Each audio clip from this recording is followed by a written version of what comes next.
What's going on, everyone? ActivesiN here, and the PlayStation 4 Pro comes out in a few days, so people are getting excited. The reviews are coming out. The reviews are pretty good for it. Overall, it seems like it's good value for the money. But most reviews are saying if you already have a PS4, it doesn't seem worth it to upgrade unless you have a 4K TV that's HD already, which is fine, whatever, that's cool. But some information has come out regarding the PS4 Pro and how it's gonna play some of the older games that are getting patched, and then the information that we have here is very alarming. Sony was asked,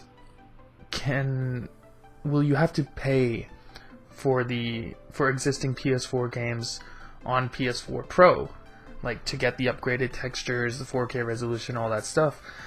So this is what Sony said in response. While nothing specifically prevents publishers and developers from this, we don't anticipate it at this time. Software updates enabling PS4 Pro features on an existing first-party titles such as Infamous, First Light, or Uncharted 4 will be free. Now, the key to take out of this is when they say nothing specifically prevents publishers and developers from doing this. Sony has no fail-safe to protect their consumers from third-party developers charging you for PS4 Pro upgrades. So, like, we know some games are already getting upgraded, like Shadows of Mordor, and there's like 30 games or something at launch which are getting upgraded. As far as I know, those ones are free, so that's great. And all of Sony's first-party lineup games will be free when you play it on the Pro for the upgraded visuals. But there is nothing preventing third-party developers like Activision or EA or Ubisoft, WB, all these guys, from charging you to upgrade to the Pro. So you could run into a situation where, hey, I got this game, I bought it last year for my PlayStation 4, and then I've upgraded to the Pro and I want to play it in 4K, but then you have to pay $20. Now obviously $20 is just a number I'm pulling out of my head right now. Could be less, could be nothing. If it's free, that's great, that's not a problem. There's not a 100% guarantee that these companies are going to charge you, but at the same time, you have no protection that they won't.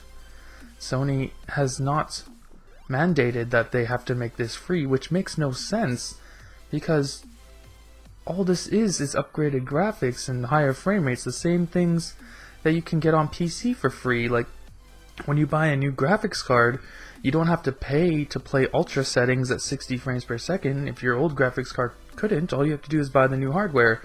And with these consoles being x86 architecture, they're very similar to PC in that respect, so it doesn't make sense. Why would you have to pay to upgrade to the PS4 Pro mode when you already paid for the hardware? Now, I watched Review Tech USA's video about this earlier today, and he mentioned that maybe Sony is doing this to entice third-party developers to upgrade their games, so that is the only thing that kind of makes sense. Sony wants these guys to upgrade to the Pro mode so more people will buy the Pro, and they don't want these guys complaining that they have to do extra work to do the Pro mode and get nothing out of it. So that's pretty scary that Sony would do something like that. Again, we don't know for sure, that's just his speculation, but it does make sense. Like, Sony wants these guys to make Pro mode games so that Sony can sell more PlayStation Pros, obviously.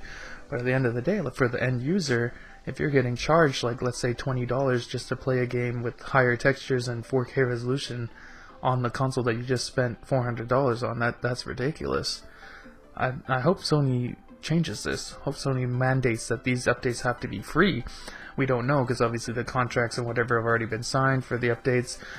But that's alarming news. That's not very consumer friendly on Sony's part. Hopefully they do change that if enough people talk about it. But of course, if everyone keeps quiet and just ignores it and says it's okay, I don't mind spending $20 to upgrade my game, then of course they'll keep doing it. And because no one has a problem with it, right? But of course, if you do have an issue with this, definitely I suggest making a video about it, tweeting Sony, all this kind of stuff, so that they know that you don't want this, because this is not good. You shouldn't have to pay to upgrade your experience on a game that you already purchased on hardware that you just purchased. Like, it makes no sense, especially, again, considering that PC would get this for free, and they're both using the same architecture, so it really shouldn't cost us money, because they're just going to use the same assets and whatever from the PC side and just bring it over to the console. Makes no sense, right? So I don't know, let me know what you think about this. Are you willing to spend $20? Let's use 20 as an example. Are you willing to spend $20 to make your game that you purchased earlier unlock a pro mode so you can have better textures or frame rates or higher resolution? Or do you think they should give you to you for free? I personally think they should do it for free, because I don't think you should have to pay again for the game you already bought, and we already pay enough with these $50 season passes and day one DLC and all this other nonsense that we have this generation, and microtransactions and all this shit. There's just one more thing on top of a bunch of other garbage we've got in this generation, because everyone just keeps quiet. They don't complain about things that are anti-consumer. Like, these are all bad practices. We've had enough of them. This is not another one we should add, and this would go for Xbox too, because if developers are going to do this on Sony side, and they have the option on Xbox Scorpio 2, they're going to do it there too. So we got to make sure that this doesn't happen, because this is not good for us. It's good for it's good for them, obviously, but who cares about them? But yeah, let me know what you think about all this, and I will talk to you next time. Bye.